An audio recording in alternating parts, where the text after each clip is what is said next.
Welcome to the Kill Count, where we tally up the victims in all our favorite horror movies. I'm James A. Janice, and today we're looking at Leprechaun 4 in space. Released in 1996, and the go-to title you can whip out whenever someone asks you to name the most ridiculous horror movie you can think of. This movie is just as absurd as you're expecting. Part 3 director Brian Trenchard-Smith returned to helm another Lep movie, but since this one was a sci-fi affair, he wanted to include a lot more crazy special effects. The practical stuff by Gabe Bartalos is, as always, impressive for the budget they had, but the CG has been described by producer Mark Amin as just behind the leading edge, and more accurately by Trenchard-Smith as below PlayStation. The movie's premise is literally just aliens with the leprechaun instead of xenomorphs. In fact, the word leprechaun is never said once in this entire script. They just refer to Lep the whole time as an evil alien that they're hunting. Throw in a bunch of other shit like a mad scientist and a space princess, and you begin to understand what this movie's gonna be. Are its kills as crazy as the rest of its contents? Let's find out and get to them.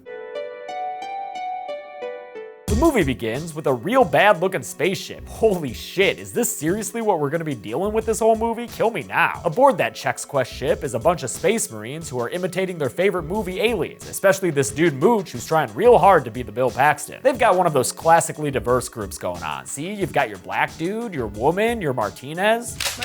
Everyone's represented. Even metalheads get some screen time when Master Sergeant Metalhead Hooker enters the room and puts his troops at attention. He talks a bunch of space nonsense to his team. They're orbiting the planet of Ithaca, and they're on a search and destroy mission to hunt an alien menace who's been disrupting mining operations. Jesus, this is like the Phantom Menace of the Leprechaun series. Only this cult of warriors is much more bloodthirsty than the Jedi. Semper Fi, do or die, kill, kill, kill! These killers are joined by Dr. Tina Reeves, who's there representing some asshole named Dr. Mittenhand, so you know we're in for some stupid shit. I don't know, maybe I shouldn't judge a dude by his name. He might be, oh, that is one dumb looking dude. Wow, okay. No, I'm sorry, I shouldn't be judging by his appearance either. He probably has like— You have your orders, Sergeant. I suggest you follow them. Never mind, dude's an outer space Nazi doctor. Don't know what I should have expected. Hooker's pissed he's gotta look after this nerd chick, and he treats her like a 3-year-old they're gonna have to potty train. Get this little girl ready for combat. More awful space graphics transport us to a shuttle where the barf-worthy love story begins between Tina and Space Sylvester Stallone, this lunkhead staff sergeant Books Malloy. Let's travel planet-side and get some Lep up in this shit. Good evening. That's right, it's Khan, Leprechaun. He's got a chick in captivity dressed up like Space Slave Leia, which, I mean, I guess Slave Leia is Space Slave Leia, but in any case, this chick is Princess Zarina, and Lep's trying to get her all bubblied up so she'll agree to marry him. See, he wants to be a king and have the universe kneel before him, but maybe before all that, he should just learn how to focus. Zarina's not interested in the proposal, because obviously, but Lep's got some leverage here since Zarina's dad is apparently a penniless king, and Lep's got the magic that make that treasure jingle jangle. That's enough for her to get on board. The king is dead. Long live the king. Outside on the planet's surface, we're treated to some Z-grade special effects that make it look like Prince took over in the Terminator future. I've seen worse. You ever been to Detroit? Oh, hold up, Lep 4. You don't get to take a dig at D-Town when you're literally the crap de la crap, alright? Get the fuck out of here with that. Detroit versus everybody! The Marines find Lep Alien's lair and open fire on a— what the fuck is that thing? Howie Mandel from Little Monsters? Anyway, Lep hears them shooting and hides, so when this Marine Lucky, get it, finds the banquet of gold on Lep's table, he thinks there's no one around to stop him from looting it. Little does he know that Leprechaun is right behind him, and don't look now, but he's got a goddamn Lep saber. He uses the saber to get Lucky, but since it'd be way too hard to show that thing cutting through skin, it's mostly an off-screen affair. Lep steals Lucky's gun and engages in a firefight with the Marines in a shitty little battle zone that wouldn't be fit for a small-town laser tag center. Seriously, what are these plastic mounds of glittery dung? When a grenade lands near Lep's future ticket to royalty, he pulls a Whitehurst and jumps on it, blowing himself up to protect the princess. But I'm not gonna count this as a kill, cause Lep will be back, you know. Also, Zarina is still alive too, even though it looks like she lost a hand in the process. Wait, that's hers? Why is it so green? The Marine who threw the grenade, Kowalski, wants to mark his kill, and he does so with Hooker's approval. Death from above. Let it ring! Too bad Lep's got some secret sci-fi special effects up his sleeve, and also up Kowalski's urethra apparently. The shit-looking shuttle leaves the planet's surface and returns to the main ship, where an injured Princess Zarina is taken to the science bay. Tina notices that Zarina's necklace is an indicator of royalty from the planet Dominia, so I guess Lep's looking to be a dominatrix. The other scientist there is Dr. Mittenhand's lackey, Harold. He's a dickhead. Hurry up, dickhead. See? Told you. Dickhead Harold shows Hooker a nifty little sci-fi beam that can both shrink objects down to fun size and blow them back up just like that. Hope you're ready to see that get used later. later. Then Nazi Zordon appears on a monitor to argue with Metalhead over the terms of their space contract. It's real boring shit that doesn't matter, so fuck it. Hey, you know what screams futuristic sci-fi flick? A disco dance party! Yep, we're on another awful cheap-looking set where Kowalski and the lady space marine Dolores, played by Debbie Dunning of Home Improvement fame, are grinding on each other like a pair of high school seniors circa 2005. They sneak away to make some space whoopee despite the teasing it evokes from the other space marines, including Space Dane Cook making dick jokes. When they get to a more private place on the spacecraft, Dolores gums Kowalski's jaw like she's Sylvia Ganush, and he delivers an appalling invitation for her to give him a handjob. Shake hands with the big guy. But looks like there are some big problems with the big guy, because Kowalski finds himself up against the wall in pain as his crotch stands at attention. The girth keeps growing until there's a bona fide leprechaun alien ripping his way out of Kowalski's loins with some safe sex advocacy. Let that be a lesson to you, lad. Always wear a prophylactic. As Leprechaun does a little Care Bear flight away, Kowalski slumps over dead, victim of that savage old-timey affliction, Leptic. Alien Lep runs off talking in almost but not really rhymes and calling himself a demon and shit, but never a fucking leprechaun. Why is this a Leprechaun movie? When Tina walks into the disco bar, Books takes a break from drinking out of sex toys with the boys to go talk to her, but she ends up insulting his intelligence so much he can't help but respond with awful acting. I know what criteria means, Doc. And I know what a prerequisite is. You see, just because I'm wearing this uniform does not mean that they have surgically removed my brain. Yeah, this conversation obviously isn't going very well, even though Books keeps pressing with all the natural macho confidence that comes with being a 6'3" camo Ken doll, so let's just watch these other two Marines, Mooch and Danny Martinez, do the latest space dance. Work it, boys! Books tries to get some relationship advice from Styx, who— wait, hold up. Yo, Styx is played by Miguel A. Nunez Jr., better known to Dead Meat fans as the poopin' performer Demon from Friday 5. Hell yes! Them damn enchiladas! Let me hear some of them ooh babies. Ooh, baby, ooh, baby. One more time. Ooh, baby, ooh, baby. Ah, so sweet to my ears. Unfortunately, their dude talk gets interrupted by Dolores finally getting back to alert them about Lep. It's alive! They head out to find the revitalized little shit, and we see that the Tina-Books relationship is literally the same as the Aniston Handyman Aladdin one from the original, only instead of city versus country, it's brains versus brawn. I don't believe in guns. Yeah, well, you're gonna need a little more out there than a PhD, Doc. It's like mom and dad are fighting, but you hate both of them. When Hooker wants to check out a waste disposal room, Tina points out that it's filled with flesh-eating bacteria, so Hooker assigns Mooch to suit up and go look inside. Tina insists that she'll accompany him since she knows what she's doing, but not so fast there, little lady. You need a big, strong Books to tell you what to do.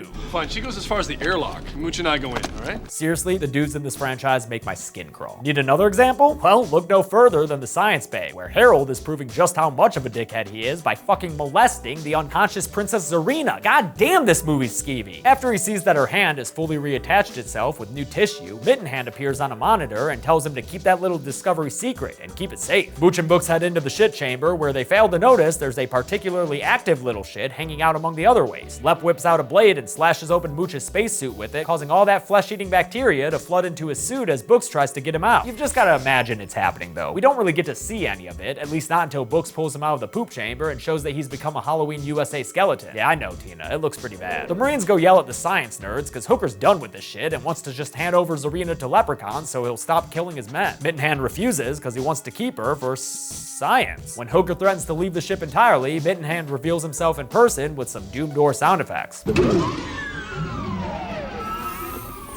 Yep, so Mittenhand is revealed to be a cyborg space Nazi doctor, although he would prefer a much more Baumish description. As like the Wizard of Oz running things from behind a curtain. Yeah, but like, you're still definitely a Nazi. You might want to watch it with a downfall rage, dude. He unilaterally extends the Marines' contract, threatening them with mutiny charges if they don't follow orders, so now these Marines are the anti-Lep force. While they're out hunting for leprechaun aliens, Harold and Dr. Mittenhand do some weird science with awful direct-to-video effects that result in a flesh-toned turd? Okay. Looks like Mittens is real thrilled about it though, so what do I know? Harold drains Zarina's rejuvenating blue blood and makes a nasty blue milk cocktail that Mittenhand hopes will allow him to regrow the rest of his body. As disgusting as Space Nazi and Pervy Dickhead are, they might be more entertaining than the Marines, walking around in pairs and doing fucking nothing. This movie's so bad and boring. And even when there is a supposed action scene, it's just gunfire and Leprechaun making finger explosions with no consequences. Eventually, Danny gets scared and runs off on his own, only to find a monitor with Lep on it playing dress up again and imitating his idol Freddy with a much less graceful rendition of Kruger's favorite gag. When Danny sees the Leprechaun hiding and goes to shoot him, Lep drops a big metal crate on him, crushing him for a bloodless kill, but I guess I shouldn't complain too much, because at least it's something fucking happening. The rest of the Marines are still on their mission of ineptitude when Lep uses some, what is that, lip magic? To seal off Dolores from everyone else, so things aren't looking good for the Tool Time girl. When Lep confronts her on the catwalk, she wastes no time blowing him to pieces with her space rifle, so movie over? Nah, we ain't that lucky. Leprechaun rejuvenates from a single foot, not sure how exactly, and tosses her from the walkway to hang over a big old green screen pit. He plays this little piggy with her fingers, which just shows me she's got some impressive digital strength, but when the last little piggy goes wee wee wee all the way home, Dolores falls down to her chroma keyed doom right as the Marines escape from the door they were locked behind. Hooker gets so incensed, actor Tim Colseri quotes himself from Full Metal Jacket. Get some! Get some! They find Dolores lying at the bottom of the spaceship where she appears pretty dead, but she does pop back up to give some final words of wisdom. Kill him. Yeah, no shit, Dolores, that's damn been the plan this whole time. She falls back and dies, giving us another kill to add to the list and inspiring Tina to end her anti-gun ways and get locked and loaded for Lep. Harold gets tricked by Leprechaun, imitating a topless Tina and begging to be let into the science bay. It's a trick Lep has played time and time again, but this one's much worse for all of us when the apparition addresses the audience directly. Oh, thank you. Thank you. You saved my life. And in case that near Jar Jar quote's not bad enough, let's throw in a Hannibal Lecter tongue thing too.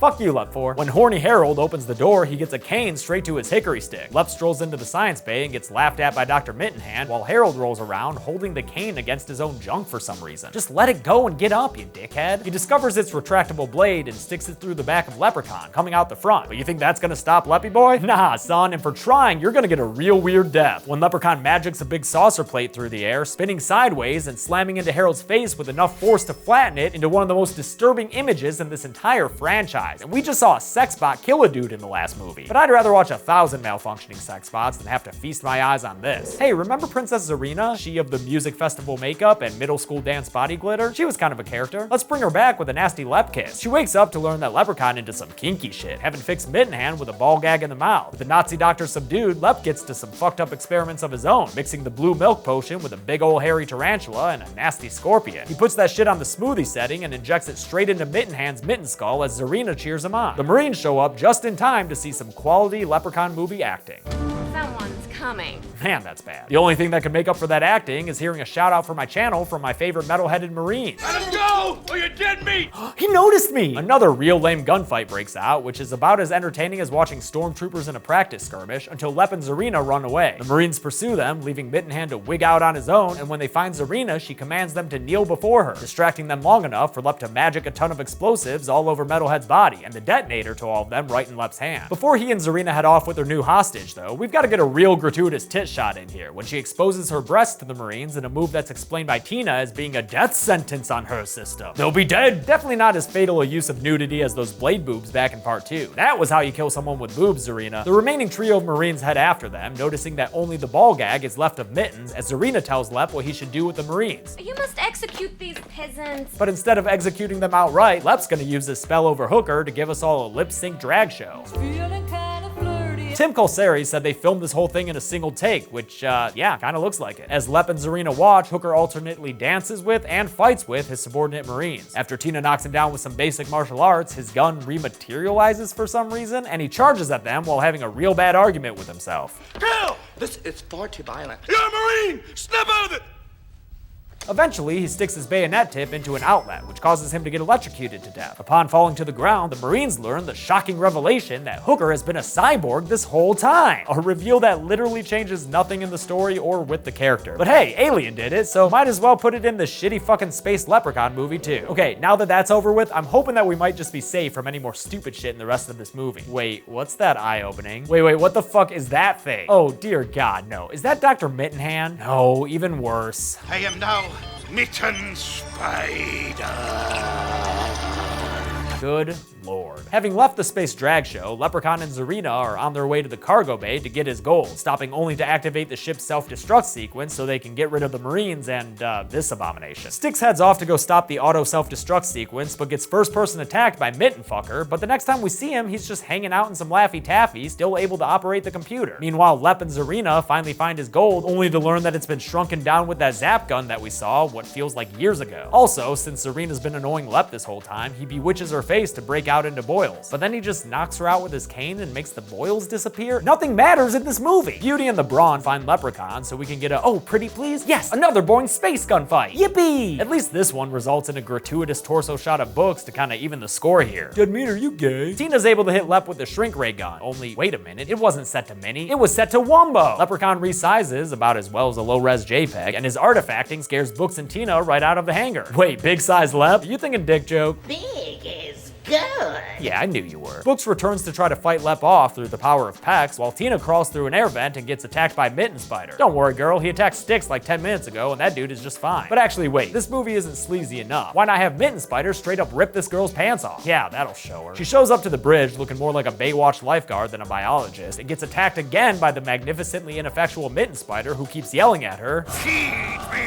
So she feeds him some liquid nitrogen, freezing him into a Mitten Snow Spider that she then shoots with a rifle to blow the fuck up. Finally, that's one awful part of this movie dead and gone, just like 5 more to go then. Books finds Zarina passed out in the hangar and carries her away from the giant leprechaun, who has seriously spent his entire time as a giant just tossing around space crates and shit. There was literally no purpose to him getting big like that. Books takes Zarina to safety and tells Tina to open the cargo bay doors, Hal, which creates a vacuum in the cargo bay that ultimately sends Leprechaun out into space. Lep's body distorts some more, this time with less artifacts and more wacky wormhole effects, until he finally just blows the fuck up. Wait, hold up a minute. I'm sorry, rewind that back? All right, slow motion. Yeah, that space explosion took place in a goddamn room. They didn't even bother to turn off the obvious ceiling light. Holy fucking shit, this movie is hot space garbage. Oh, speaking of which, The king is dead. Long live the queen. so the conniving space princess gets a happy ending? Cool. Wait, why is this movie still going? Oh, because of the auto self-destruct sequence? If I tell you the password, will you just fucking roll credits, please? It's Wizard, like of Oz, okay? Great, thank you. Lights up, weird group hug, and poorly aliased leprechaun hand flipping them the bird. The fucking end, holy god. There was absolutely nothing redeemable about that movie, so let's hope it has a decent body count to make up for it. Let's find out at the numbers.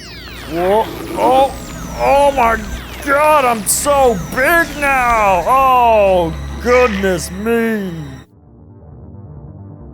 9 people died in Leprechaun 4 in space. Once again, only 1 victim was a woman, and of the 8 men, 1 was a cyborg and 1 was a leprechaun. So we had all sorts of shit going on in this one, huh? With a downright painful runtime of 95 minutes, that comes out to a kill on average every 10.56 minutes. I'll give the golden chainsaw for coolest kill to Kowalski. This death was part of director Trenchard-Smith's pitch that sold the idea to producer Mark Amin. After all, who's gonna turn down a movie with a leprechaun materializing out of some dude's peen? Doll Machete for lamest kill will go to Harold. Sure, Danny and Dolores' deaths were pretty lame, but Harold's was just embarrassing and way too cartoony for me, which is saying something in a leprechaun movie. And that's it. Leprechaun 4 in Space was released direct-to-video in 1996, the 4th consecutive year with a Leprechaun release. Thankfully, the worst is over. Believe it or not, In the Hood is leagues better than this pseudo-sci-fi crap. I'll prove it to you next time, but until then, I'm James A. Janice. This has been The Kill Count. Thanks a lot for watching today's Kill Count. I want to thank a couple of patrons like Frank Cervantes III and Johnson Hoy. We're now more than halfway through with the Leprechaun series. And yes, this was a Monday release. Trust me with these releases until I tell you a little bit more information in a few weeks. I'm gonna change some things up after my 1-year anniversary, but I promise you'll like it. And for everyone doing the giveaway, I'm so impressed by your work. Keep it up, you guys are great. Be good people.